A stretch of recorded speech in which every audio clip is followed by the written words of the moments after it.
for the Series 7 exam, the Series 6 exam, the Series 63, the 65, the 66, the SIE exam. All the FINRA exams and NASA exams, come here for some help with it. Now, before I get started and into the live, hey, how are you? That's great. I'm glad to see you here. So let's get into this a little bit. Let's start with the number one question I get all the time is, what do I do if I'm taking the test tomorrow? So as I say, get the hell off my live. If you're taking it tomorrow, I don't want you on here. Good luck, vibes, congrats, snaps. We're going to do it. Get some sleep, get off here. Now, if you're taking it tomorrow, you're done, you studied, go get some sleep, do whatever you have to do to relax, glass of wine, smoke a J, whatever it is, okay? Back massage, whatever. Now, the next step is if you're taking it after tomorrow, like say 2 days from now. Tomorrow, don't take any tests really. If you want to do little quizzes, maybe, but nothing big, nothing taxing.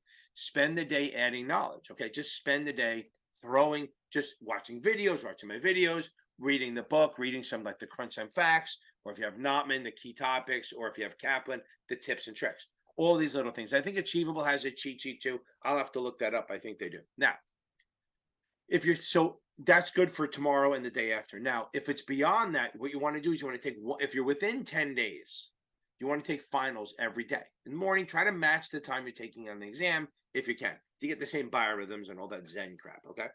Try to do that. And then every day after you take it, review it in detail, right and wrong answers. Review everything, not just the wrong answers. Review everything, and any section you do bad on, either reread, watch a video, or take a quiz on to do it to get that score up. That's your thing. Leading up to that, remember, when you start studying, and if you're just starting now, you want to make sure that you read the book fully. I don't care what test it is. Read the book cover to cover, no tests, no questions, no highlighting, screw the highlighting, no notes. Just read through it. If you want to go through the second time and take notes, that's fine. But we like progress. We want to get through. So those are your plans for taking it. Literally, that's what it is. Taking it tomorrow, stop, get off here. Taking it beyond tomorrow, no tests the day before, but every day but the day before, you're taking finals every day. But you don't need to take finals for a month, like 10 days. You want to do chapter quizzes and like attack the weak stuff up until 10 days out, and then every day. Then watch videos and read. I think that works. Now, there's a lot of free stuff. Remember, you're not alone. There's a lot of free stuff on here. There's a lot of free stuff. I have my Facebook group, which is FINRA Exam Prep with Capital Advantage Tutoring. Then we also have Series 65, 66 Exam Prep. I have almost 5,000. I mean, it's ridiculous. I looked up, it's like 2,200 active people in there. We have a chat for every class test, right? So you can go in the room and see the big stuff, and then get help from me and Michael Weiss and a couple other tutors. By the way, Michael Weiss, great tutor. Check him out at series7examtutor.com.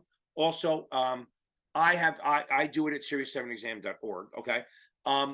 You can, if I'm too expensive and Michael's too busy, which he's pretty busy, I have other tutors that are newer. Good. They're just newer and they're cheaper. Okay. I can help you out with that. If you need the 79, I got a guy, Joe, out in California, but he's booked up constantly. It's crazy because he's that good. I'm trying to get him to get somebody else to back him up.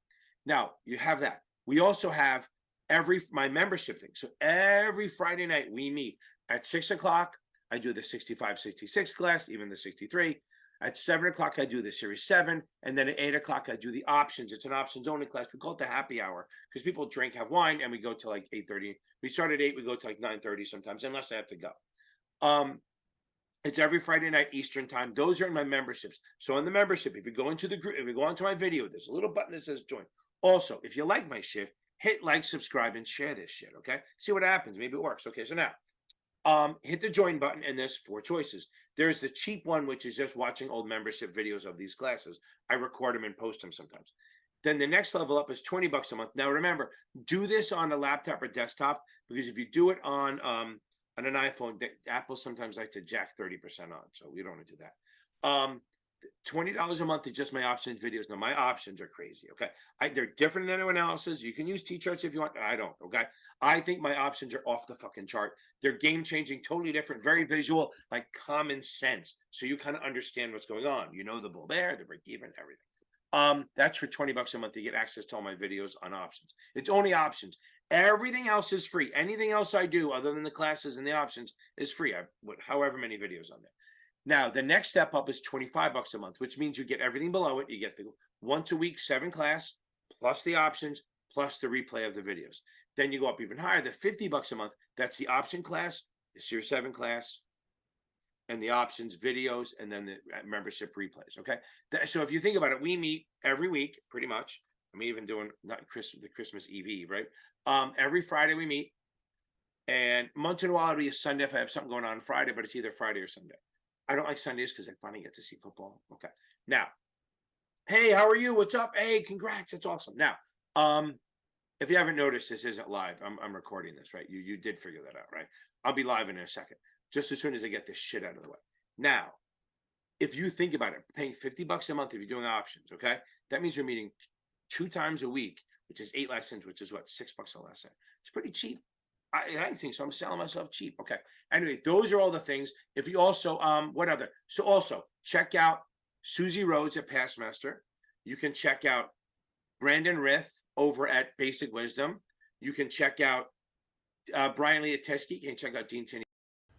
On this beautifully warm summer day, I'm going to give you a little information on how to study for the exam. First of all, read the fucking book. You got to read the book, okay? If you try to just do questions, you're going to end up coming to me or another tutor and spending a lot of money. Read the damn book. Can't say that enough. Get through it one time.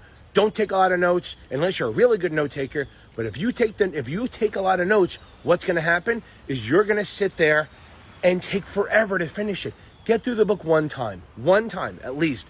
Try to get the big picture. Options, maybe you got to do a couple times through practice exams.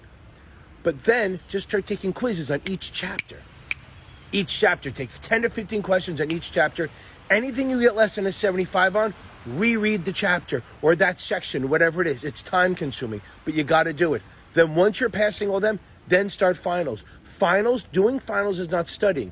Doing finals is to find out where you're weak. That's not a form of studying. Yes, you're going to get advice from people to say, just take a lot of tests. You know what? You don't meet the 50% of people who fail doing that because you're now doing something else. This job takes that kind of dedication. You need to read, quiz, and then study. If you need help with options, go. Either hire me, hire someone else, talk to people, or I have a bunch of videos on YouTube that will help you, okay? Now, if you've done all the quizzes and the finals, every time you do a quiz, reread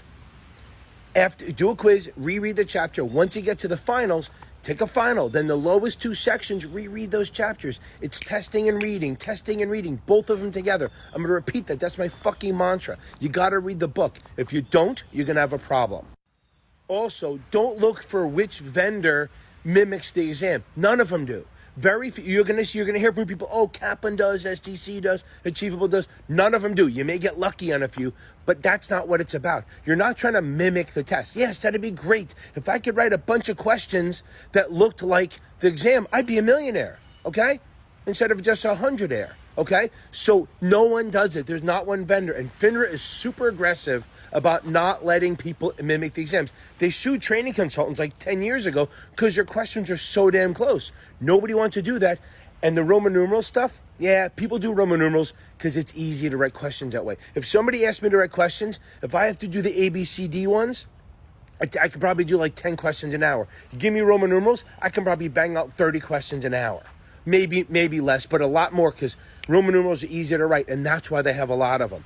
I want you to treat the tests as a way to test your knowledge, not to mimic the exam. The more you know, the easier it is. Follow me on YouTube. I got a bunch of stuff, live Q&A every Tuesday and Thursday nights. Let's pass this fucker. Go, happy fingers. Do you still? You can do it all by yourself. Let me see you do it. Let me see you do it. Hey. Good evening, FINRA takers. How we doing? I hope we're doing well. It's a Tuesday night. It's a rainy Tuesday night in Jersey, and that's about it. I got my dogs barking at me, wanting to go outside, but they have to wait till I take care of you guys. Okay, I see some good news. I saw some really good news as I was sitting here reading the chat, which is fucking awesome. So Jacob Jakobsen, bam, nailed it, gone, done. Never have to do this shit again, baby.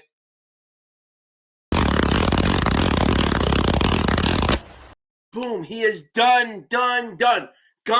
He is disappearing out of he is now a ghost. I'll never see him again.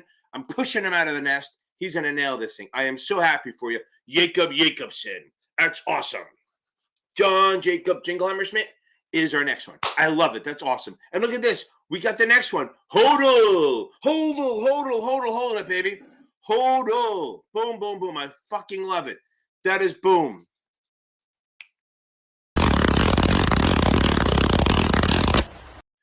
I'm going to see if I can go the whole night without getting demonetized. Never leaving. That's all. Stay with me. Guys, don't forget to check out my shit on TikTok too. I got some stuff over there. It's all the shorter videos. I don't do the long ones on there. I do all the short ones on there. Okay, let's get into it. Stephanie Heads from Cali, baby. Okay, now let me get up to you. Where are you? Okay, Jorge Yakesy. Okay, the third. George Jakesy the third. Okay, Jarksy. Okay, Jarkezi, maybe. Okay.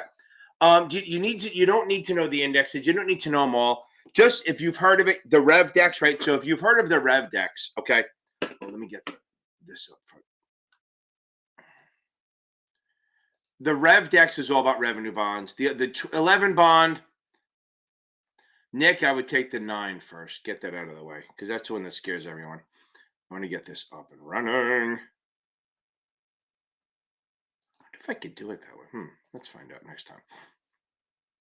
Do not need help with my camera. And start summary, baby. Okay, good. Okay. Now, look, I haven't seen a lot of questions on it. If anyone's on here, if anyone has seen it, let me know. I don't think I've seen any where they really go into the questions. I haven't seen it. Recording stopped. They may, but just remember the Rev Dex is for revenues, and the 11 and 20 bond index are for geo bonds. That's it. The vendors love to go into the nitty gritty on that shit, but I've never seen a question where they ask you whether they're AAA rated or AA rated. So I always think the 20 bond index is the A rated ones, and then the 11 bond indexes are the best, so they're AA rated. Stephanie, boom, I love it. Ashley, hope we're doing it. How we feeling, Ashley? We should be feeling good. Oh, there we go. Is that for, you didn't yet? Okay, you can breathe. You didn't read the last chapter. Oh, but at least you passed. I'm glad you read the book at least. That is awesome. You definitely let's see if I can get myself from getting demonetized.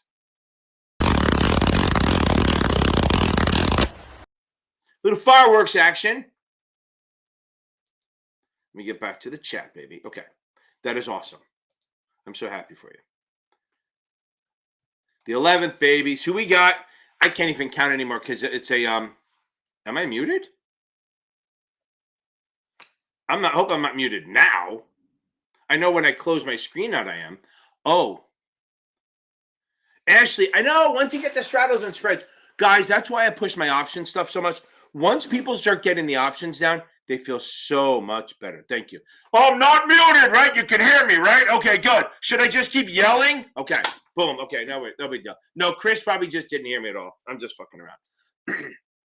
So what happens is, you know what? I think when I was opening the, oh, I know what happened. When I was opening the Zoom, that's what happened. Okay. Okay. Now, 11th, we got this. Once you guys get the options down, sorry for yelling, guys. Okay, once you get the options down, you feel so much better about the test, right? And again, for the 65, 66, and the SIE really doesn't matter, or the 6. But when you have the 7 and you're worried about it, once you feel about options, Chris, go in and out, maybe switch to your phone, maybe turn your AirPods off, maybe turn the Bluetooth off. Okay. Maybe it was a little bad before. Okay. We're going to get this, George. Okay.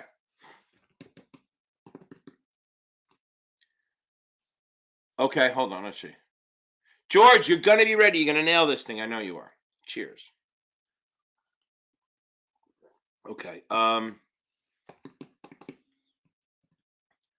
Okay. Yeah, you're probably okay as long as you're not taking. Hopefully, not taking it tomorrow, Mike. But go over. Just maybe reread the or even watch my videos on the mutual funds and the annuities and the communications. Bump those up. Make sure those are solid, and I think you'll be fine. Okay. Nick, I would Jarkezi. God, thank you, Jarkezi. That works. It's more fun to fuck with the names a little bit. Okay. Monday. Okay, you got time. Start watching the videos on the mutual funds and annuities, Michael. Okay. If I had to take the 9, 10, I would take the 9 first because everyone's always worried about the options. That really, okay. That's the whole thing. Everyone's worried about the options.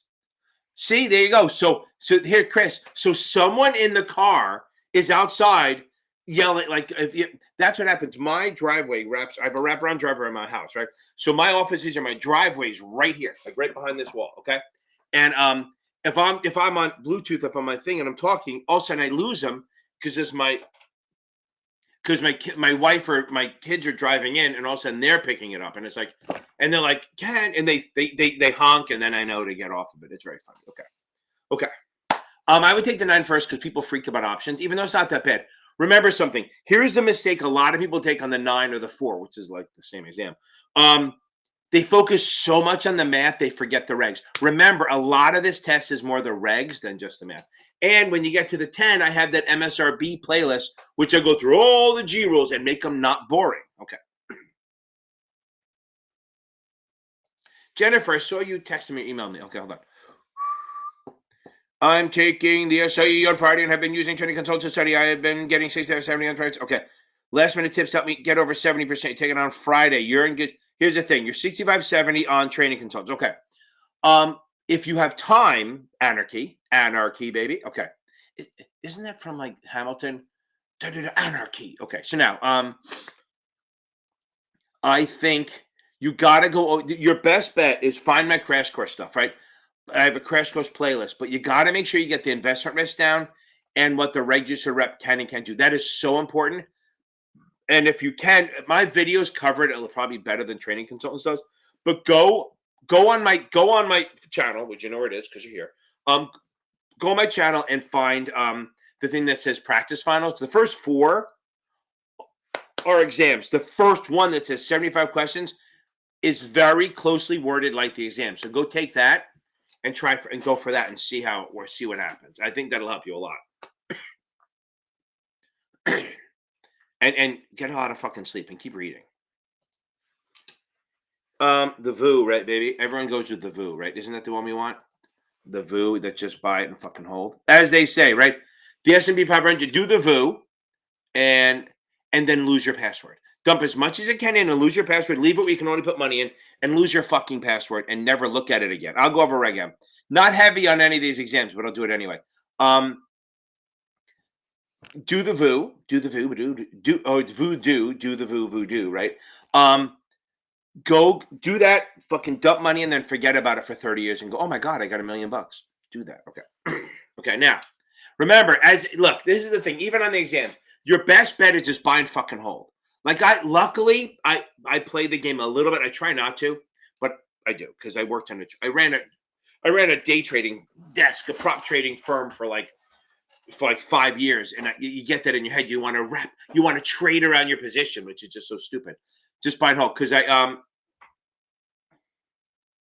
George will work on that now. So when you're about to buy something, just buy and hold it. Don't like what I try to do sometimes. I think, oh, it's going to go down, and I'll sell it, and then try to back when it's lower. That doesn't always work, right? So I try not to do it anymore. But I did it with fucking Nvidia because Nvidia started going down. I dumped all my shares, and then right when they were shitting on it so much, they were absolutely destroying Nvidia, and it dropped like 30, 40 points, right? Because everyone's talking about bad the earnings went. I go, you know what? They're shitting on it so much, it has to be good news. So I bought it. I bought like 5 shares at 670, and now it's at 800. But boom, like 2 days later. I fucking love it. That doesn't happen a lot. Don't play that game. I just got lucky. Okay. Reg M. Think of M for manipulations, okay? Reg M, okay? Oh, funny, George. Okay, now. No, it should be VOO. VOO. It's a Vanguard S&P 500. Consistently up. Boom, boom, boom, boom, boom. Okay, now. There's a couple dips, but it matches the index. Okay, so now. I did not see BMR. I have to look at it. Okay. Okay. Why? Yes. Yes, I do. Nick Kitchen. I have 2 things. Well, I don't remember. There's not a lot of exceptions. Find my 2 videos. The Series 63 cheat sheet, that cheat sheet box, and then right after it, it's a can I sell security, exempt security versus in transaction. That'll help. Back to this. Reg M. Let me go back to Reg M. Demolition Duel. How are you from India? Long way. It's like morning there, right? Okay, so now I don't know. I have no fucking idea what time it is. You wake up to me, that's boom. Ask them as long as they're finance related. As long as they're finance related. If not, you're getting bumped out of here. But that's okay. Now, Reg M is for manipulation of secondary offerings. So there's like 5 levels. There's 101, 102, 103, 104, 105. For these exams, other than the 57, okay? So Reg M 101, overall, it's like this. It's preventing underwriters or people involved in the deal from buying the stock prior to the offering. So when we do a secondary or an additional offering, what happens is we price it. We price it at another, like in like 4 or 5 days from now, based on the last sale. So the risk is that people involved in the deal will buy stock to push it up to make the price higher artificially to get more money. So they prevent anyone involved in the deal. Boom. Awesome, Jacob. I love it. It's like $4.65 a share, right? Okay. So now, but you can buy other things if they're cheaper, but that works. Okay. So now, Nick, I appreciate it. Boom. I love it. Now, thank you very much. Now, 101 says any underwriter cannot buy shares of the deal up to a certain days before. 102 means the issuer isn't selling shareholders. Like if Microsoft issued new shares or Bill Gates did, they couldn't buy the shares before the offering because they'll push it up. 103 allows you to be a market maker as long as you act passive. If you want the deeper dive, I have the video on it. 104 allows stabilizing, right? That means the underwriter can stabilize the issue and hold it there after the offering to hold it up there. And then 105 is for short sellers. It's saying anyone who shorts the shares, anyone cannot buy the shares in that deal if they do it 5 days, within 5 days. So if the offering's on Thursday, all the way back to Friday, you're not short the shares and get shares on the deal. If you want to buy shares in the market, you're fine. But the whole point of Reg M is to prevent manipulation of an additional offering, not IPOs, additional offering and secondary markets. Okay, good. I'm telling you right now, that once you have the straddles and spread down, and then if you get the hedging down, you're going to feel rock solid for that test, kid. Okay. Boom. Okay. I just feel bad, Chris, that probably somebody in your car is listening to me yell and curse. Yeah, that's the best thing. You want to take it, right? Okay.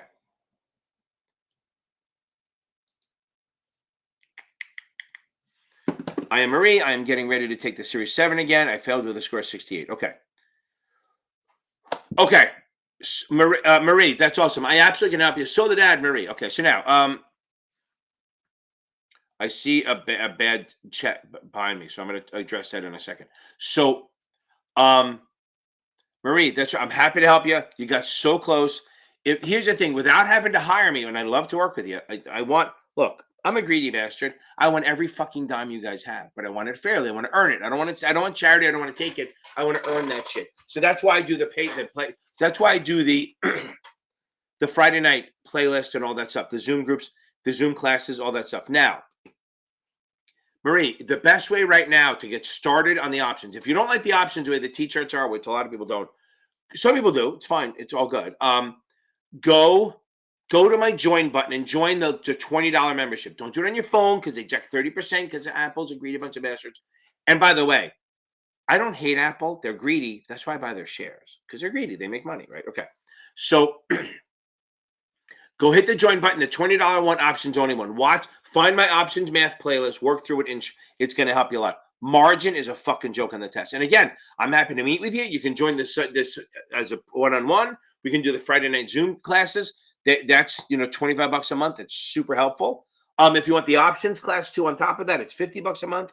But there's a lot of ways to do this shit without paying too much. Okay, I can absolutely help you. Okay.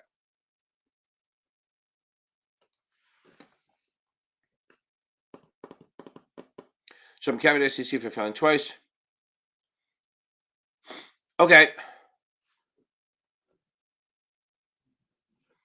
So from Kaplan and STC after failing twice, I've reread both books. I was scoring high 80s on Kaplan. I'm starting exams on STC. Okay. So why don't you just you start to memorize the Kaplan stuff, right? Okay.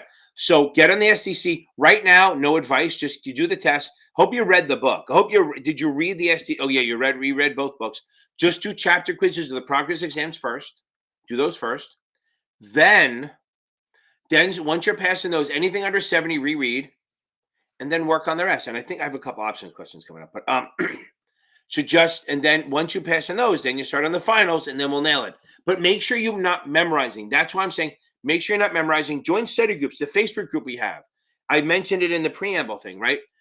They're really super helpful. They join study groups, and then you see other vendors. You get to talk about stuff because a lot of people are doing this shit alone, right? That's why I did this 4 years ago, not to make fucking money, not to be a fucking social media fucking creator. I was doing it literally because people were stuck alone and they had nobody to talk to. And I figured, you know what? They shut down the exams for 6 weeks. I couldn't really teach that much. I was. So I really ramped it up and did 2 times a day. I said until COVID was over, I'd do 2 times a week, and I never stopped. So it's really just about trying to get people in advance to get with others. And that's the problem. If you're alone, you feel like I'm a dumbass, and you're not. You're just suffering. I found out a lot of people feel better when they come to this chat, just live, because they see other people struggling the same way they are, and they go, oh, I feel better about it.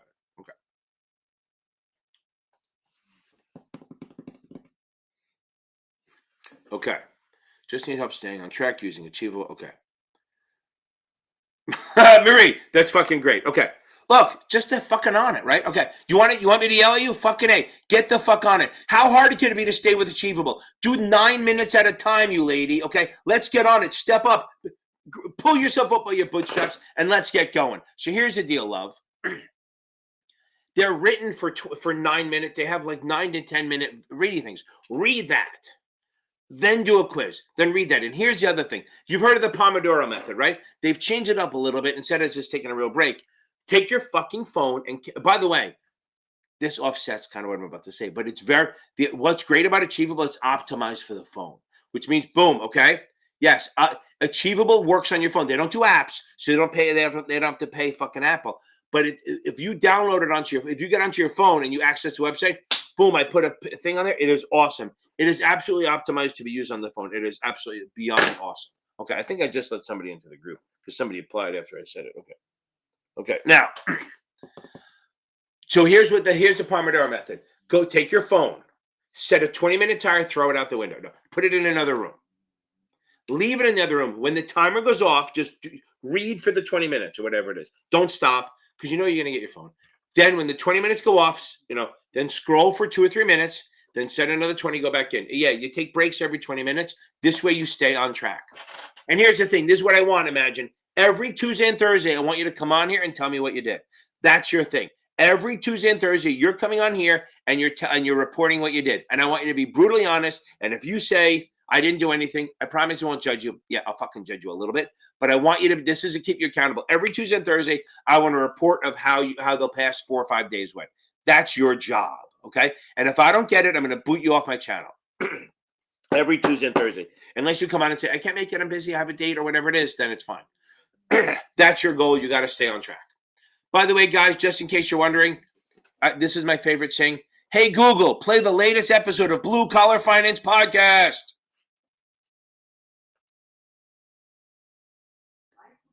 I always got to do that. I have fun because always somebody goes, hey, that started my Google. Okay. Jennifer from San Diego. Stay classy, San Diego. Okay. I'm taking the Series 7. Okay, I have a month to study and take the exam. You want to be getting 70. If you're in Kaplan, you want to be 70, like 70s and higher is okay. With STC, you want to be mid-70s. Okay. Okay. Jeff, great question. Okay. Now, do you always subtract the premiums on a spread? Okay. No. Okay. Oh, yeah. So you subtract the premiums from each other. How do we know that, Jeff? Because a spread is, remember bedspread. The girl Tina, and I wish I could give her real credit for it. Tina always said use bedspread. BS, right? So if you see a buy and a sell, you're always subtracting something. And when you see a buy and a buy, so remember, a buy and a buy or a sell and a sell, you add. So remember, same you add, different you subtract. And a spread is a buy and a sell. So yes, you're fucking subtracting. And then you're adding that number to the call, the lower call, or you're subtracting it from the higher price. And on a straddle, you add them because there's 2 buys and 2 sells, and then you add that total to the call and subtract it to the put, baby, and there's your break-evens. Remember, only straddles have 2 break-evens. Spreads have 2 strikes, straddles have two break-evens. Okay, Johnny boy. Okay, here's the thing. Instead of worrying about this, I have a video that says it's a Series 7 dump sheet. Go find it. If you type in Google Series 7 dump sheet, it'll show up. The other thing is find my Series 7 crash course. That's all the last minute stuff. That's like 10 videos that are all fucking gold. Okay. If I say so myself, I'm biased. Or should I say I'm based because it's true. The other thing is, remember, this everyone taking the 7. What is the last? I'm going to ask. This is my chapter. This is my pop quiz. What chapter? What topic do you have to read? If you have all been paying attention, what's the last thing you read before taking the 7? Yes. If you're going to create a cheat sheet, boom. Okay.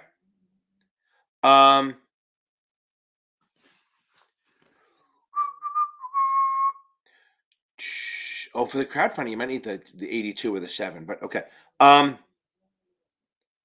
Put everything on the cheat sheet. I would say once you remember, they won't let you do it during the tutorial time, but once you hit yes, don't do your dump sheet, then boom. Okay. Okay. Short. That's funny, George. You're crazy. Okay, now short. Ricky, that's awesome. Ricky Jarbeck, I appreciate it. Thank you.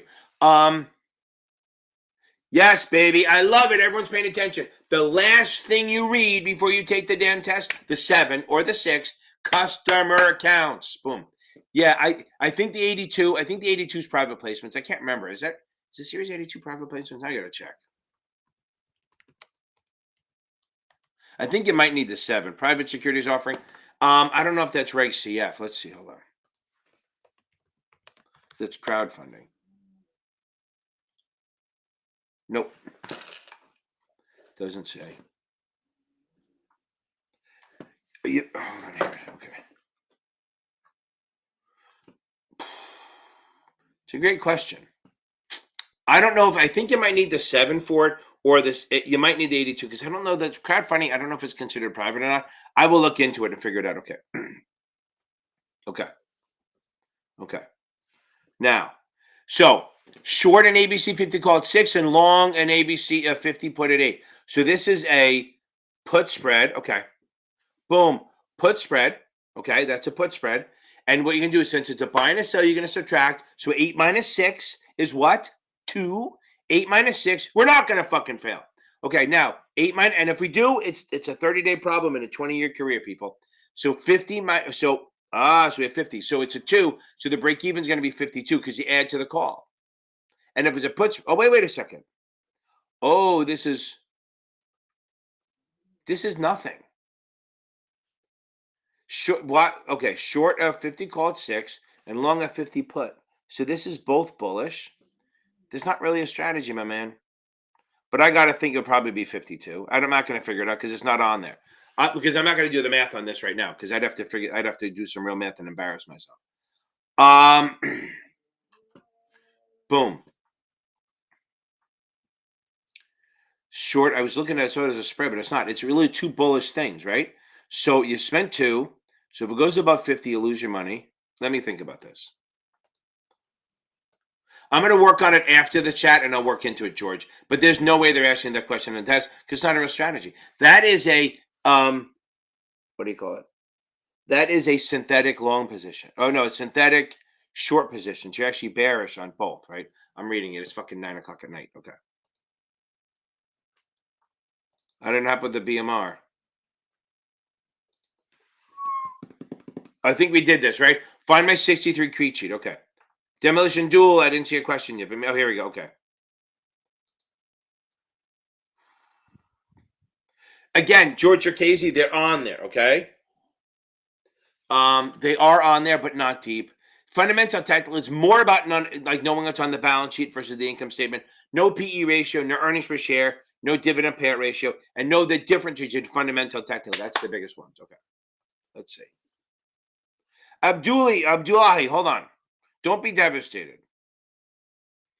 Let's say I bought a stock at 120 and put a stop loss at 115. Let's say the price falls down again to 113. Okay. If you bought stock at 120 and put a stop loss at 115, let's say price falls down to 113. Here's the thing. The only way that you can't be still in it, if you did a stop limit, okay, or if not enough is traded, right? Because there are some stocks that don't trade enough. So maybe only there's no bids, right? The only way that a stop loss can't be elected if it goes there is if, one, you put a stop limit on it, and then that's why, or there's not, it didn't really trade, right? Because maybe an odd lot traded. So if it's trading at 113, it means it should have traded, and it should have traded at the next price no matter where it is. And if it's not very liquid, it should be down. If it's not very liquid, it should be down like 5-10 points. Okay, Abdullahi. Okay, listen, it's a. Oops, hold on. Where are you? There we go. Okay. Yeah, Johnny boy, I got videos on that fuckers. Okay. That is literally the question I get asked all the time, and that's why I did the video. But I'll get into it. Okay. When I get to it. Don't Abdullahi, don't sweat that too much. Okay, seriously. Don't sweat the how far behind am I? Man, I'm only 50 minutes behind. Don't sweat it's fail. As long as you get another chance. Look, lots of people fail this shit the first time, right? Okay. They do. Okay. And it's 30 days of your life, right? So think about this. The 30 days is both a long time and it's a short time. It'll end quick, I promise you. So if you fail the exam, okay, just take a day or two to just relax and cry and tell everyone that you failed and get it all over in one day. Then take your 2 days off, go, do whatever you have to do to relax, and then go back to just reading the book. That's the thing. Just go back to reading the book, do something, okay? Read the book cover to cover. You'll actually see stuff to go, oh my God, I can't believe I missed it. And if you don't have either Achievable, STC, Kaplan, or Notman, get those books, okay? If you have something like AD Banker Exam FX, it's doable, but it's an uphill battle, okay? But again, and if you really had trouble learning, you'll get Achievable. I have a link on it down here. It's fucking awesome. Ricky, that's awesome. Okay. Okay. Let me try to work on that one. Okay. 100%. Exactly, George Arcasi. Perfect. Okay. Okay, for the Series 3, STC is by far the best. So here's the thing. So the only thing that Kaplan is better at is probably the 63 and so the 6, 7, 63, 65, 66, STC, Kaplan, Achievable, they're all equal, right? For anything other than that, like like Series 3, 24, stuff like that, STC is way better. All the principal exam, STC is better. Kaplan goes too in the weeds for this stuff. And the questions look more like that. So keep that in mind. Okay. So I'm going to do more Series 3 stuff, I promise. Okay. Eduardo. Yeah, get another vendor. Here's the thing, Eduardo. Go try mine on my YouTube channel, okay? Try those out, okay? Try those out and see how you do, okay? See how if you do well on those, you're fine. Go if you have a week away. I mean, go buy the Kaplan Q Bank and see how you're doing those. You'll do better on those. That's the best way. And keep reading, okay? Yep, not when. I agree. Achievable is fucking awesome. Okay. Yes, if you're taking the 7, yes, I have a 90-minute math video. Yes, so you have to do taxable yield. So remember something. If you get a muni, remember this: you multiply the corporate, you divide the muni, right? Multiply the corporate or divide the muni. If they give you a corporate bond and they ask for the tax-free yield, you do the corporate yield times 100 minus the tax bracket. Now, somebody got a theory question where they said the reciprocal. Remember that. It's the reciprocal. It's the opposite. So you're going to do, say you have a 9% bond and you're in the 20% bracket. You're going to take 9% multiplied times 100 minus 20. That's 80%. 9 times 80% is 7.2. That's the tax-free yield. Don't do it in your head calculator. Now, if they give you the muni and they want the taxable yield, it's the same thing, but you divide. You take the 9. Thank you, Imagine. 9 divided by 72%. It's going to be 9 divided by the 72%, right? 9 divided by whatever the 100 minus the tax bracket is. So you multiply the corporate or you divide the muni. Don't do both because of crisscross. Crisscross applesauce. Okay. Okay. Oh, I'm so sorry. So hopefully I hope I don't get anyone crazy. Okay. Hope you have earbuds in because I don't want people hearing me cursing a lot in the hospital. Okay. So Lisa, I'm so sorry. I'm hoping you're okay. Listen, I'm just trying to make you laugh a little bit. Focus on family. Family comes first. No family member has ever been like, oh, thank God you took the fucking test. Okay? Seriously, you got to make sure you take care of your family. Look, I lost my dad when I was 12. I wish I can get him back. Even though he's kind of a bastard Irish drunk to me, I miss him. I wish I'd get him back. So stay with family. He said that's important. I know you're doing that, which is awesome. Okay. Okay. Taking my 63 on Friday. I'm trying to catch up, right? I'm only 10 minutes behind. Okay. Yeah, I would do QBank more than Sally. Sally, I would do more than I would do more on Cube on Kaplan than as past preference. Past preference fine for the 63. They can't fuck you up with the math, but I think Kaplan's a little bit better and the explanations are better. Okay. I don't. I have to. I go. I have to really figure that out. I gotta think. If CF. I really don't know. Here's the thing. You know what the best way to do? If you go to the. Here's the thing. I'm gonna put a link on the bottom. Okay, hold on. Let me find it. Aguilar, this link right here, finprocoalition.com. Okay, go to them. Okay, Aguilar, go to that website and hit the contact. Ask them that you're doing regular crowdfunding. You don't know what license. They'll probably send you back to me. But say, you know what? Forget it. Here's the easy way to do it. I'm going to try to call FINRA tomorrow and ask. But you can do the same thing. The FINRA people are super nice. Tomorrow morning, you call FINRA. Ask them, I want to do crowdfunding. Can you figure out what test I need to take? And they'll help you out. I really think it's probably the 7 because it is a security, but it easily could be the 79. I don't know. I'm going to try to figure this out for you. Okay. So I'll know, come back on Thursday and we'll do it. But I train on those licenses, but I don't train on regular CF because that's just, you're going to learn from your firm. You learn from your firm. Okay. Yeah. Suitability is important, but it's always customer counts, baby. Customer counts. Yeah, Jeff, I'll work on that. Okay. Boom, we're going to get this. Ricky, we're going to rock through this, baby, okay? We're going to rock through this, okay? So now we talked about that, right? Reread the book, okay?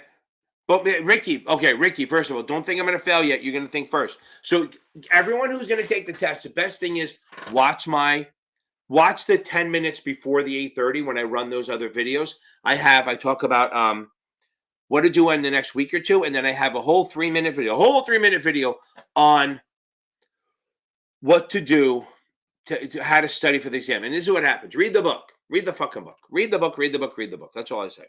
Then do chapter quizzes. Anything under 70, reread the chapter. Then when you're done with those, start taking finals, pass the fucking exam. But you got to make sure you understand everything. Don't just memorize. Don't take a lot of notes. I mean, I don't take notes because I'm lazy, but I was thinking it works. Okay.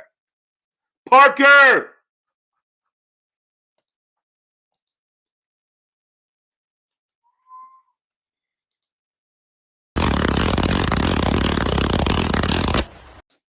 Parker, baby! Boom! Which exam? It helps that we know exam, but I'm so fucking happy for you. Okay, let me get back to this. I love my videos too, Ricky. They're awesome. Okay. So, Abdullahi, I think we got an idea. All right? I'm going to call you Ab, right? Okay, boom. 63. So you might be done, Parker. Does that mean you're done with everything? Again, Ricky, no fucking, we don't think fail. We don't think that way. We think we are no weak ass bitches on here, Ricky. It is absolutely going forward like a goddamn savage. We're going to beat this fucking thing, right? No weak ass bitches. Boom. We're going to nail this thing like savage. You attack this thing like it's your bitch. And then you be a badass bitch. Okay.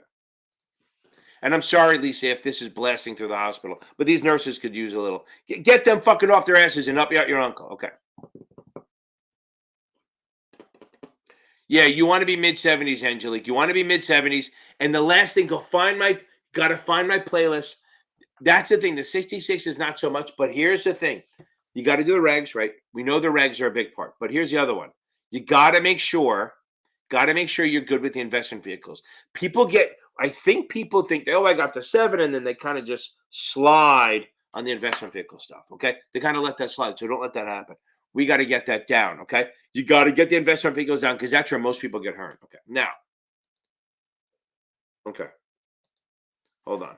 I'll get to you, Johnny Boy, okay? Okay, by far, the STC, yes. Is this the last one you can self-sponsor? Yes, Sunflower. It is absolutely STC's by far the best. Literally up until 8 o'clock, I was teaching this to 2 or 3 people. Okay. The 3 I have, there's a couple hedge funds that I work with that they hire me all the time to 2 to 3 because I guess I do a good job, but I still don't have, knock on wood, anyone that's failed that. Okay. Slobs over bliss. I have a video on it, which I'm going to plug in. Well, you can find it. Just type it in. Just make sure you type in slobs over bliss, capital advantage tutoring, because you want the one that keeps you awake. Now, slobs over bliss. Okay. Because there's like 9 fucking YouTube videos on slobs over bliss. Okay. Now, if I'm long stock, I can only do selling options. I'm either going to do a sell limit above or a sell stop below. A sell limit above or a sell stop below. Okay. A sell limit above, so I'm taking a profit, or a sell stop below it to take a profit. Okay. Brandon, that's awesome. I got to jump down. See, Johnny, you get this. I get distracted. That's why I love these things, because it feeds right into my fucking ADD.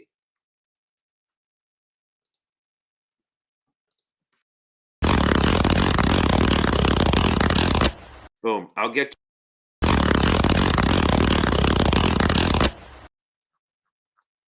Where are we? Okay. So remember, I have a video on this. So if I'm long stock, okay. If I'm long stock, I would do a sell stop to protect or a sell limit to take a profit above.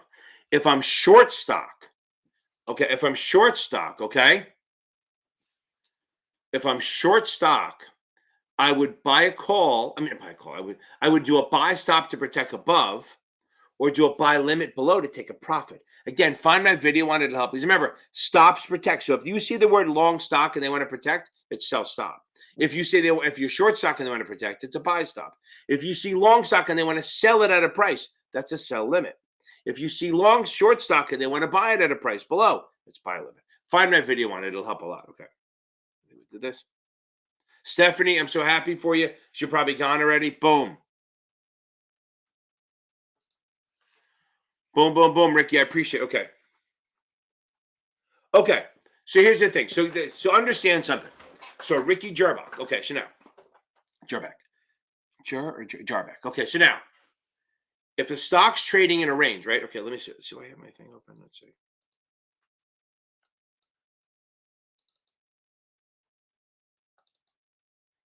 Tell me if you guys can still hear me. I hope you can.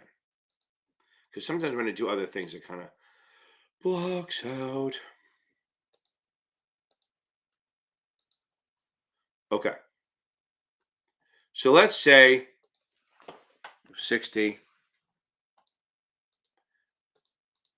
55, 50. Hope you all can see this, okay? Should be showing. Does it show up? Is it not showing? Oh, there it is. Okay. Am I that delayed? Okay. Oh, no, it's not showing up on my screen. That's weird. Hold on. Try this again.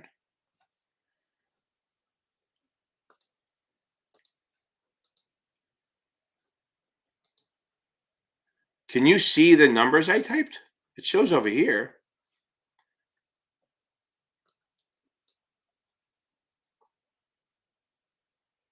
Let me know if you can see the numbers.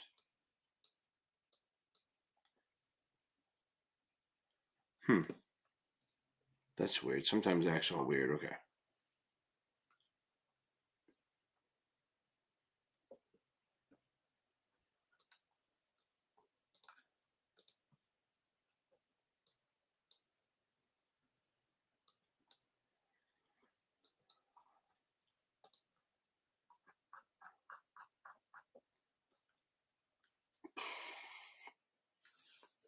One, two, three, four. What do you mean? It's always a new YouTube live. I've been doing this for 4 years. Okay. Grant, that's awesome.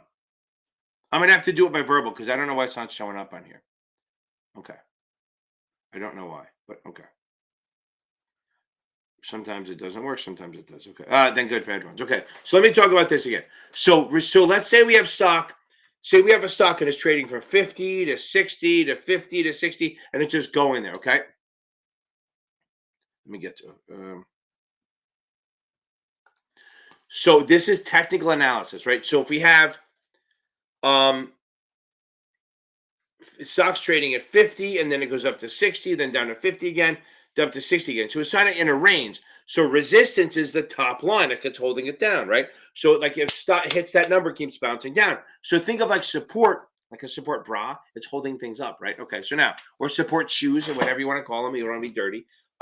So it's going to trade down to 50 and go up. That's a support level, and it's probably going to bounce up. And if it goes up toward the 60 where it's resistance, it's going to go down. Now, we don't set those numbers. We just watch them happen, and we find the pattern, okay? So we see it trades like 50 to 60 to 50 to 60. That's creating a support and a resistance line. That's kind of where we are. That is what happens. And here's the thing. So usually when it gets near resistance, it's overbought. It's going to come down. But if it goes through, it's called the breakout, and we think it's going to go higher. Same thing on the downside. By the way, I have a video, Ricky, called "Resistance is Futile: Fundamental versus Technical." It shows this all better than my fucking videos could do. So now, and then if it hits support, it'll usually bounce up. But if it's oversold, if it goes through, then it's going to keep going down. That's all technical. So if you see charts, especially in the SIE, don't worry about it, or the 6, don't worry about it too much. It's charts, trends, patterns, resistance, support, overbought, oversold are all technical. If you see things like for the fundamental, like if you see the PE, so now somebody else asked a question. PE ratio. PE ratio. I can't fucking talk. PE ratio, earnings per share, dividend payout ratio. All those things are dividend payout ratio, earnings per share, PE ratio, okay? Are all parts of fundamental. Those are the formulas you need to know for fundamental. P ratio is price over earnings. Earnings per share is earnings divided by shares, which is, that's pretty easy if you figure that out, right? I mean, that and dividend payout ratio is how we forget how much we pay in dividends. Okay, ended after 50 minutes. That's fine. Okay, there we go. Back to this. Okay. 6 point. Okay, I just started reading the book Monday. I promise I'm going to get to all your questions. I'm about 15 minutes behind, so kids, keep that in mind. I just started reading the book on Monday. Okay, going through Kaplan. I'm struggling more with these chapter units more than the 6 and 63. Oh, and I made it 40 pages. And yeah, are you taking notes? 6 point? Just read the book. Kaplan's a tough read too. If you're getting through 2 chapters in 40 days, just read it. Don't worry about understanding it yet. You'll come back for it. Don't take a lot of notes either. That could be the problem. You're taking a lot of problems. Yeah, Ashley, tell them, baby. Exactly. People miss, okay? Boom. Okay. Why do people love to call me at 8:30? And by the way, guys, I'm going to give you a warning, okay? Here's my fucking biggest pet peeve in the world. If I let people text me, if you're going to text me, don't fucking send me 30 goddamn motherfucking texts in a row. One long text, and I will love you. If you send me 9 fucking texts in a row, I will absolutely fucking despise you and probably give you the wrong answer at the same time, just because I'm so fucking pissed. Anyway, on that note, okay, now, different. So risk is principle. By the way, Ricky, I appreciate it. I will get your questions even if you don't pay me. I love that. I'll take your fucking money every damn time.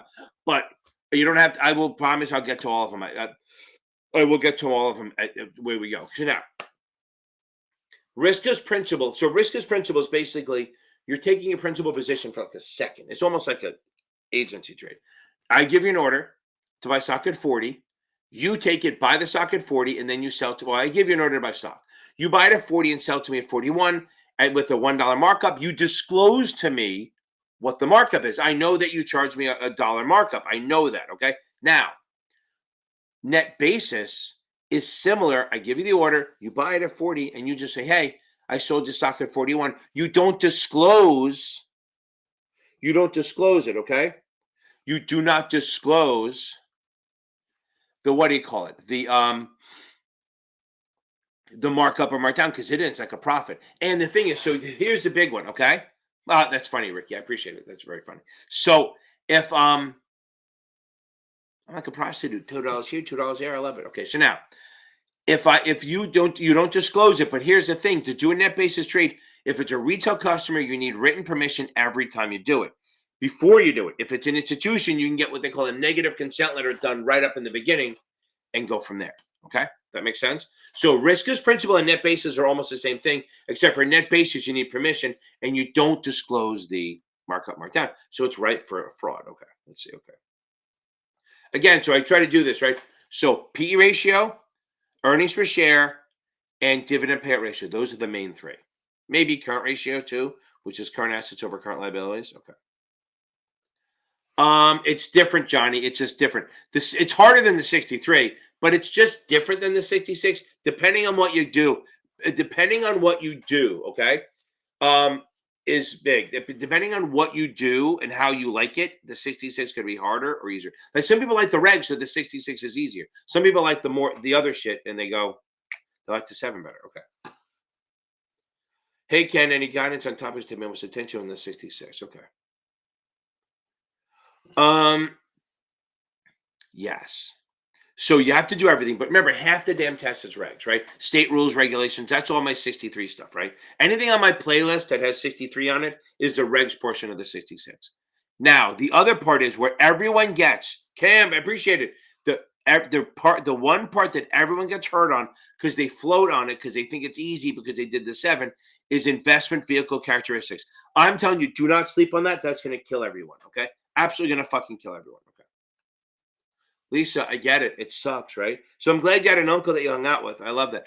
I had an uncle that was sort of the same way. He just died like maybe a month ago. But I hadn't talked to him in 20 years because he got in a fight with my mom. And then like a bad fucking fight with my mom, and he was like kind of ripped off my grandmother, my nanny, they call her. So I was like, I can't do it. So, but good thing you have a good mentor. That is, Lisa, that is so important. I'm so glad you're there. Okay. Okay, Jeff. Okay. Okay, Alex, you're next too. Okay, so now, Cam, I appreciate it. Now, LIFO, FIFO. So now understand something. So understand the whole thing of taxes is cost basis versus proceeds, right? So if you buy stock at 20 and 30 and 40 and 50, and then you sell some of it at 70, well, if you do FIFO, right? If you do FIFO, what's going to happen is they're going to use the earliest one, right? Which is that stock you bought at 20 and you sold at 70. You'd have to pay taxes on $50, which kind of sucks. So you can't do LIFO. You just do select to share. You share selection. So you would, if you bought stock at 20, 30, 40, 50 and sold it at 70, you would choose the 50. So then you only pay taxes on $20. Okay. Yeah. I mean, yeah, you look at time horizon, maybe long-term is better, but either way, you want to use the shares that you bought for the most part that you bought last. So that's a lower taxes because the cost basis is 50, your proceeds is 70. The difference is your tax. Now on retirement accounts, they make you do LIFO. On non-qualified accounts, they make you do LIFO. Because here, you put 20 grand in, it grows to 100. You put 20 grand in, it grows to 100. Okay? So now the problem is, you put the 20 grand in, it grows to 100. The 20 is taxed, the 80 is growth. So you go, oh, when I take my money out, I'll just take out the 20 that I pay taxes on already. The IRS goes, no, you have to do LIFO, which means you're taking the growth out first, which means the money that's taxable is coming out first. And then the last bit is your cost basis. Okay, hope that helps. Now, if I leverage my position in a stock, when it can be called? Okay, do you mean like margin? Here's what's going to happen. So if you leverage it by using margin, right? For the most part, as long as you can keep paying, it's okay. And as long as your equity is above 25%. Now remember, schools, broker dealers can set their own margin requirements, right? They can do in-house rules, okay? So if you buy like $50,000 worth of stock, you deposit 25, you're leveraging. If the equity falls to if the market value falls to like 30 grand, you're going to have to come up with more money or they're going to start dumping your shares. But usually as long as you're above 25 or 30% equity, they're not going to call it from you because as long as you can pay the interest, because you're using leverage, they're happy to fucking pay it to keep it open. They're not going to call it from you. Okay. So now on that note, for the most part, they're not going to do it because you're buying on margin and you're borrowing shares. But you're not borrowing shares, you're borrowing cash. So as long as you can pay the interest every month or whatever they charge you, you're good to go. They're not going to call it from you. Now, shorting stock, If you short stock, they can call it anytime they want and make you buy the shares back. Okay. So that's the deal. So on margin, the only time they're going to call back, make you sell the shares, right? Is if one, if you can't pay it, and two, if the equity falls below a certain percentage. And according to FINRA, it's 25 for the long, 30 for the short. But remember, firms can do higher rules. Okay. Okay. Sarah, I'm going to get to you. I promise. Okay.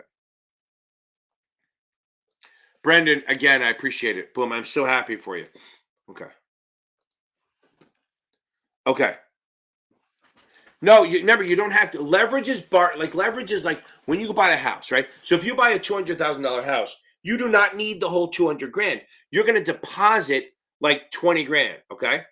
Okay. You're going to, what's the best way to do it? Okay. Diego, how are you? So you're going to put down 20 grand and borrow the rest. That's leverage. Okay, same thing with stock. You want to buy 20,000 in stock, but instead of putting down 20, you put down 10, you borrow the rest. They can't, as long as you have the money and your equity's high, there's nothing they can do. As long as you have enough money to pay the interest and all that, and they haven't, and as long as that using that interest doesn't put you below your minimum maintenance, you're good to go. Okay, hope that helps. That's all you're doing. Because think about why you're doing this, right? So if I have 10 grand, I could buy 10,000 in stock. And if it doubles in value, I make 10 grand, right? Okay. Now, if I have 10,000 in stock and use margin to buy 20,000 in stock, if it doubles in value, I make 20 grand on the same 10. So really I make 200% on your money, right? Versus making 100% of money. Both are good. But the problem with that leverage is what happens is you can make money faster going up, but you can also lose money faster. Because remember, the losses come out of your end, not what you borrowed. What you borrowed is always going to be there. So if you buy 10,000 in stock and deposit 10 and you lose money, all of the losses come out of your equity, not the debit balance. So no matter what happens, you still owe that money back. So you may double your chances to make money, leverage, but you're also double increasing your risk on the downside. Anything 70 or higher, you're good to go. Okay. Anything 70 or higher. And 1, 2, U, 3, 4. I have been doing this every Tuesday and Thursday since 2019. Okay. Okay. Shelf registration. Boom. Shelf registration and 144. Okay. Boom. Double questions, George. You're killing me. Okay. So now, here's the deal. Let me go back to this one. A shelf registration is literally for big WIXI, big ass companies. They can file what they call an S3, registration S3, SAM3. It allows them to they don't have to, usually you have to put the shares up pretty quickly. On a shelf, you can actually get the registration and sit on it for up to 3 years. And then you can lay it out over the 3 years. You can do it a lump sum in 2.5 years. You do whatever you want. You have a lot of leeway for the next 3 years to do it. And if you're really a WIXI, a well-known seasoned issuer, you file the registration statement, you're immediately effective. The other ones, the smaller companies like seasoned, it's going to be a one-day review. But either way, you get up to 2 or 3 years to sell the share. So the reason they call it a shelf is what happens is you get it, you get the appreciation, and then you put it on the shelf to offer it when you want. Fair enough. Now, 144, there's 2 of them. Rule 144 for control people is you can sell for control people. This is control people of any security. If you're a partner, I call them the pods. Partners, officers, directors, and super shareholders, 10% or more, okay? Partners, officers, directors, and 10% shareholders. They have to file every time they sell, and they can sell, they use a 144 as their number. They can sell the greater of 1% of the outstanding or the 4 weeks trading volume, whichever is higher, every 4 weeks, or 4 times a year, which is every 90 days. So 144. They can sell the greater of 1% of the outstanding, 4 weeks trading volume, 4 times a year, which is every 90 days. That's control people. Totally on the other side, not connected with this at all. There's no holding period for the control people. For 144 is also for if you buy a private placement regulation D, you have to hold the shares fully paid for 6 months. After that, you can sell whatever you want. But since you brought that up, there's a way around it. You have to hold the shares fully paid for 6 months, cannot sell them unless you sell under 144A for Apple. 144A allows QIBs, qualified institutional buyers, to buy the shares during the restricted period. So again, 144A allows QIBs to buy restricted shares, not the control people stuff, the restricted shares during the control period, the holding period. Okay. Okay, good, Ricky. I love it. Okay. Boom. So that I got. Really? I can't do all that. Okay. Yeah, go find so that I go find if you have my options videos, they'll absolutely help, I promise. Okay. Yeah, so that's true. Okay. But I have two videos. I have a slobs over bliss video, okay? And then the straddles and spreads. I mean, it's not the problem is it's now later, but I have videos on them. I try not to do options on here because I have a paid one and I'm a greedy bastard. Pay the $20. Pay the $20 and you'll be so happy. And you pay the $20, do the options math thing, and you'll be like, oh my God, I can't believe how fucking easy options are. Okay. Okay. Now, okay. Let me get, okay. So when I think of fun, I think of fundamental, right? There's fun. You can do that. I think no fun. Okay. I think they're no fun because you're looking at the balance sheets. Technical, I think trading. Technical, I always think of as trading. Okay. Ricky, thank you. Ricky, thank you. Okay. Sarah. You got a lot of time. Okay. You read through the Kaplan, scored mid-80s on them. Okay. So here's the thing. If you, right. So as George said, don't spam questions. Don't do as many questions as you can. Do some. Okay. Do questions. Okay. But you got to make sure you review them. Make sure you go over investment risk, like the interest rate risk, all that stuff, and go over what the register up can and cannot do. Okay. I have videos on that. I have an SIE crash course playlist, about 8 or 9 videos. But I would go back if you want to see where you are. Go to the practice finals playlist in my channel, and there's the first 4 videos are SIE ones. Take those and see how you do. Okay, because Kaplan stuff, and you got a 68 in the Finner Practice exam. How many did you make like stupid mistakes and misreading? Because there's a couple questions in there that are a little tricky. Kim, I appreciate it. Okay. Boom. Yes. Investment vehicle characteristics, rules, and regs. That's the main one. Those are the big ones. Regs, investment vehicle characteristics, and regulations, like when you should register, the administration. And here's the other thing. Everyone, listen to me. If you're doing the NASA exam, 63, 65, 66, ethics and dishonest practices, what are prohibited practices, is big. Equity, ethics, and prohibited practices is heavily tested. Make sure you do that. Okay. Boom. That's what my favorite thing is, that everyone on here talks to each other. I fucking love that. Okay. Diego, you're on so late. I might be getting off soon. Okay. Okay. Again, tip. I have the Tyler and Sixer. Before you take the exam, you have to find what I call the 65-66 playlist. Now, everyone thinks you want to make sure that you at least watch the 2 quick and dirty videos, the 63 one and the 65-66 one. Okay. Okay. And again, I would say make sure you get the other thing is on the 65, they do a lot more business and economics. So make sure you're good on that. Not heavy. My SIE video pretty much covers what you need. But here's the thing, especially on the 65-66, take your time, read every goddamn word. The problem is if you do not read every word, you're going to get screwed, because there's always here's what happens a lot on the 66. You get a question and there's 2 answers that look the same, similar. The first part is fucking awesome, right on. The second half of the question makes it wrong.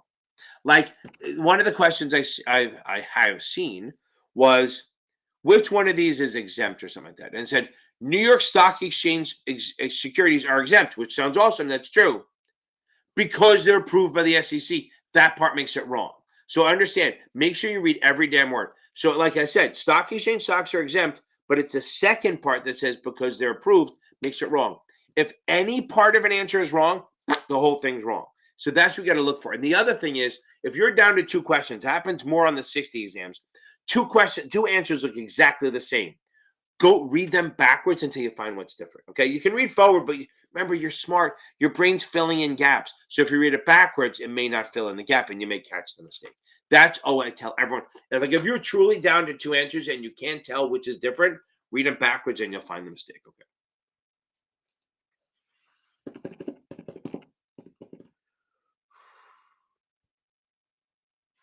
Yep, exactly. Joshua, 100%. That's the thing, Sarah.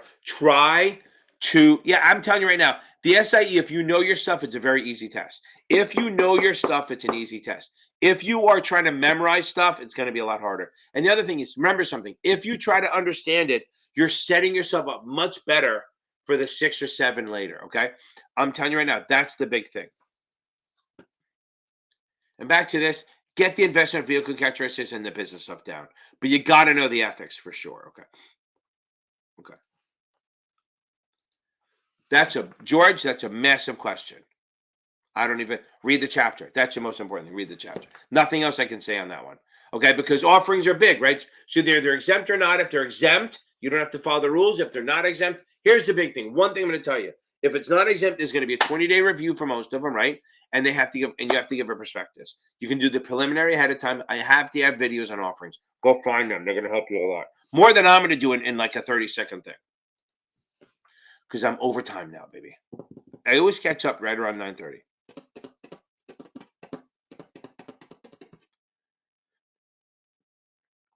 Okay.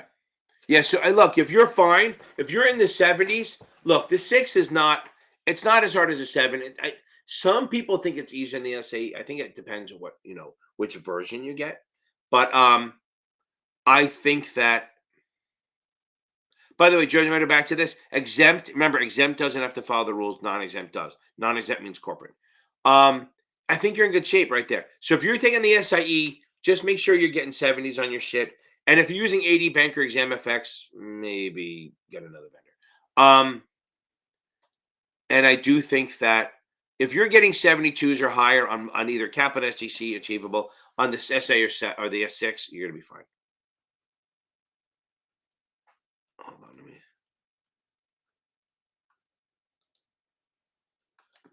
See, Chris, okay.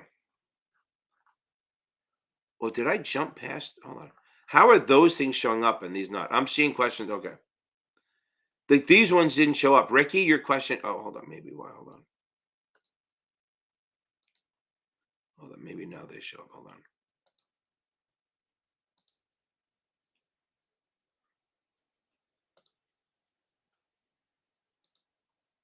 Okay. I think they were back. Okay. So it's weird. Okay, difference between 65 and 66. Okay. The 65, they're very, very like 80%, 85% overlap. Okay. Okay. You will need some. So go here, Michael. Go. I'm going back. Michael, go back and watch my videos. Go watch the first 8 videos from the SIE. That'll help you with the product stuff. Okay. So now, Chris, the biggest difference between 65 and 66 is the fact that there's less regs, there's more business and economics. Other than that, they're very similar. Okay. That's the thing. But the only thing is the 65 is longer. And here's the thing: if you took the 7, I swear to God, I know that people don't like my saying that because the firms want to do the 66 because it's cheaper. But there's so much overlap with the 7 and the 65. It's so crazy how close it is to the 7. Like everyone I talked to was like, I wish I had done that before. Okay.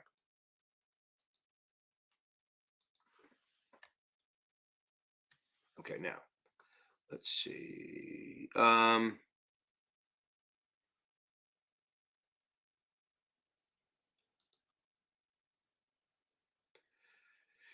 Yeah, I would say, Michael, I would say go watch that again. You know what I'm saying? Go watch my SAE stuff again earlier. It'll help. Okay. So, Rick, somebody else asked a question and it kind of disappeared. Let me see if I can make it bigger if it shows up. Nope. Doesn't help. Because it got deleted from here. So, okay. Yeah, Valekia, okay.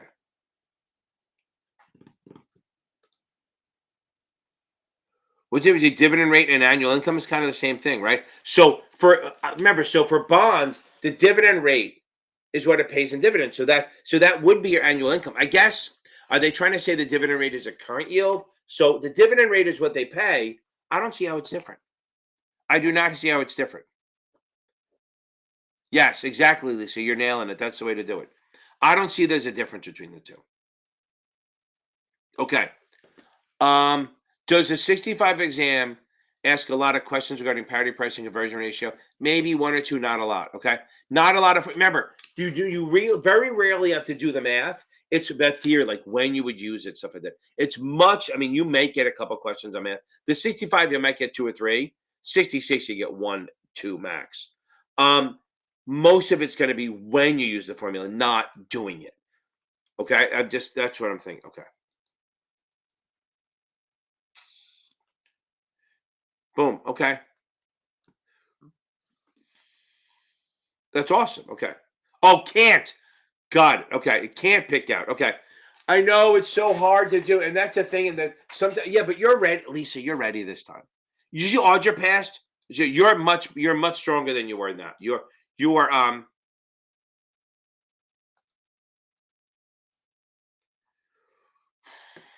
You might see 1 or 2. Yeah, yeah. You know what? You absolutely, Nico.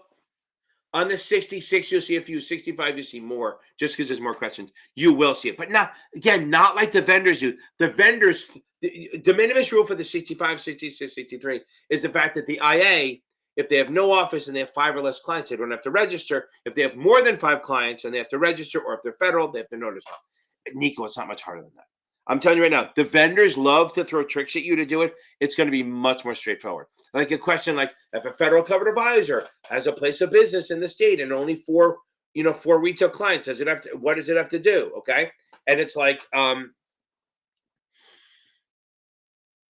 it is like, what's the best way to do it? And the 4 choices would be like, yes, they have to register. No, they don't. And the answer is yes, they have to notice file. Why do they have to notice file? Because they're federal. Because federal, you're never state and federal. It's either federal or state on the IA side. Okay. Now,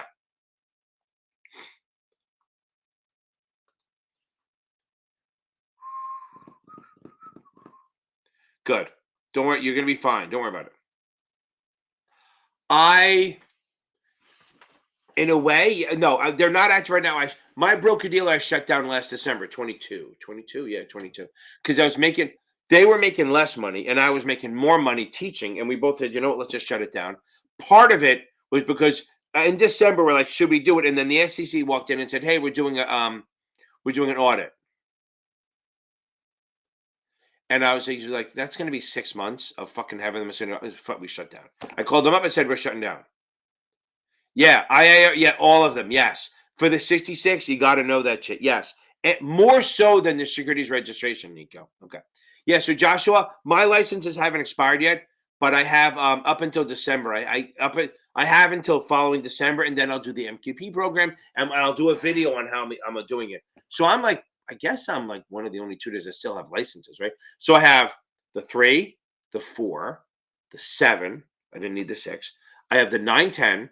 I have the 14, which is great. I have the 25, which is nobody's ever taken. That's the stock exchange trader. I have the 24. I have the 57. I have the 99. And I have the 63 and 66. So I should probably sponsor myself to take the 65. Well, they won't let me because I have the 66 already. Okay. Just keep taking tests, baby. Keep taking tests and going over stuff and writing stuff down and coming on a Friday and getting some questions answered. Yeah, Nico. Yes, I mean, that for the regs portion, yes. You got to do all of them. Look, the broker-dealer stuff is not that hard. So they'll probably ask more questions on the IAR side than the broker-dealer side, because the broker-dealer is pretty straightforward, right? So the IA stuff is more challenging. Okay, I think everyone's starting to fall asleep here. It's because I'm starting to lose some people. I love it. There we go. Okay. Thank you very much for coming on here. I love it. I think we're going to head out of here. The royal we. So thank you for coming on, and I will see you in 2. Remember, so one of you has a job to do and you have to give me an update. So, I think I'm going to see you all okay. Nope. Joshua, it's all your licenses, okay? For every license, you have to take one. But you have a whole fucking year to do it. Okay. Thank you, Sarah. Thank you, Ricky. Yeah, Joshua, you have to do CE for every single license. For Thursday, 47 hours, baby. 47 hours from now. So here we go. First of all, see you Thursday. Let's go. Snap your fingers. Do you still? You can do it all by yourself. Let me see you do it. Let me see you do it.